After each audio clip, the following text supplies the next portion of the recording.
Tavs uzdevums šodien ir atrast man pilnas sejas make-upa produktus bez manas palīdzības. Yes. Es uzreiz akcijas iegāju. Pēc 2 maksā par vienu. Manuprāt, tā bija šeit ir smaugšanās. Bet nu labi. Ko tu pirmo meklēsi? Kas ir maskarā? Kas ir foundation? Ko tālāk? Tu zini, kāda man ir sejas sāda? Ne. Tev šitais patīk, ja? Būs kind and free vanilla. Varbūt. Aiziet. Concealeri. Neko sev te viegli atrast. Ultimate. Kamuflāža. Tā un te. Pirkt. Ko tu tagad meklē? Blush.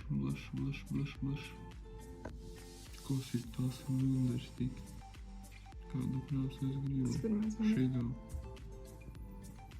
Tas ir tāpat, kā man būtu kaut kādas mašīnas detaļas pirkt reāli. Un es tur neko nesaprastu. Es tur arī neko nesaprotu. Paņemsim zīmuli. Tur krāsu vajadzēja izvēlēties. Nu labi, tu jau Šitā izvēlējies. būs laba. Oh my gosh. Setting sprays. Šitā es to redzēju. Tā, tas ir brow powder, kā rakstīts, tā arī ir. O, paskaties, kas pa bonusot vēl otiņī lūpu krāsas. Tā jāatcerās, ka mums tur bija zila. Ohooo! Space glow. Vo! Tas būs ideāli pie tās atšainām. Patums ir, atsvainas ir, pūderis ir. Smagi. Ļoti smagi. Tas arī ideālos vilcienos arī viss. Ir pienākusi tā diena, kad es krāsošos ar produktiem, kurus izvēlējās Rainers. Pirmais, ar ko es sākšu, ir primeris. NYX Shine Killer. Es vēl šādu neesmu mēģinājusi. Viņš ir melns. Melnu primeri es redzu pirmo reizi dzīvē. Caur kameru gan jau nevar redzēt, bet viņš tā ļoti iztušēja visas nepilnības. Izskatās, ka būtu beauty filtrs. Rimmel Kind and Free tonālais krēms. Tonis ir 160 vanila. Manuprāt, būs pārāk tumšs. Jā, viņš noteikti būs daudz par tumšu.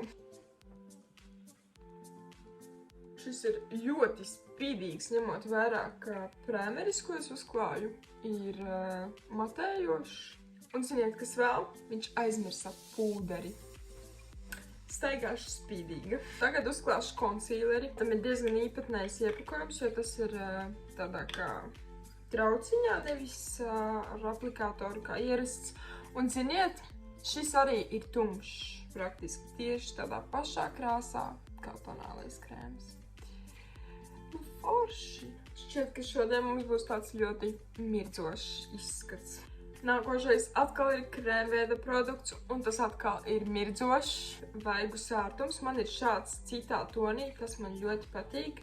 Šis ir tāds oranžīgs tonis. Pagaidām nav bijis neviens produkts, kas man nepatīk. Tagad iekrāsošu uzacis, izmantošu Essence uzacu pūderi. Šo, manuprāt, viņš bija noskatījis manā make-up atvilknē, jo šis ir viens no maniem mīļākajiem uzacu produktiem pēdējā laikā. Tagad uzklāsim kontūru. Beidzot man ir kāds produkts, kurš ir matēts, nevis spīdīgs, un tas ir bronzeris no Rival Loves Me Tropical Bronzer tonī Waikiki. Es par šo kādreiz tā fanoju, tas bija mans mīļākais bronzeris līdz momentam, kad es atradu Maybelline City bronzer. Tagad man tas patīk vairāk. Es to mēģinu uzklāt pēc iespējas vairākās vietās, lai man tā seja tā nespīd. Nākošais produkts, ko es izmantošu, ir izgaismotājs, lai gan pagaidām izskatās, ka manai sejai izgaismotāju nevajag patiešām, jo tā ļoti spīdīga. Bet šis ir Rival Loves Me Highlighter Stick. Rainer, lūdzu, nekad vairs neaizmirsti pūderi, ja? Tālāk mēs krāsosim acis, bet acu ēnu vietā viņš izvēlējās acu ēnu zīmuli. Mums ir tikai viens tonis, kas ir šis zīmulis, ir zilā krāsā. Ziniet, man ir tāda sajūta, ka viņš man nepazīst, jo es nekad nekrāsoju zilas acīs. Man īsti nepatīk, kā šis pagaidām izskatās, tāpēc es mēģināšu nedaudz patumšināt atskaktiņu ar bronzeri. Lai visu nofiksēt, izmantošu grima fiksatoru, un ticiet vai nē, bet arī grima fiksators nav matēts. Šķiet, ka viņam patīk, kad es staigāju ar ļoti spīdīgu seju. Viņš izvēlējās NYX Professional Makeup On The Eyes tušu, kā viņš noteikti redzēja manā make-up atvilknē. 100 punkti. Pēdējais produkts, kas mums ir palicis, ir šī te lūpu krāsa. Manuprāt, viņš domāja, ka viņa ir violetā krāsā, bet viņš nezina, ka šī ir krāsu mainošā lūpu krāsa. Iepakojums jau ir ļoti skaists, un pat lūpu krāsa arī ir violeta. Uz violeto pusi, bet vairāk tomēr rozā. Uzklāšu arī uz acīm. Lai vairāk saskan kopā. Šāds lūk ir gala rezultāts. Ļoti citādāk nekā es pati krāsotos. Kā tev patīk? Mans make-ups. Kā pietrūkst? Ļoti skaisti. Izskatās, ka viss baigi spīd. Jā. Lūpu krāsa ir, man nepatīk. Ko tu gaidīji no viņas? Viņa ir violetā iepakojumā. Jā, tu aizmirsti pūderi. Pūderi! Sorry, I guess. Paldies, ka skatījāties šo video, un tad jau tikšanos pēc drīz kādā no citiem video. Atā! Tomēr.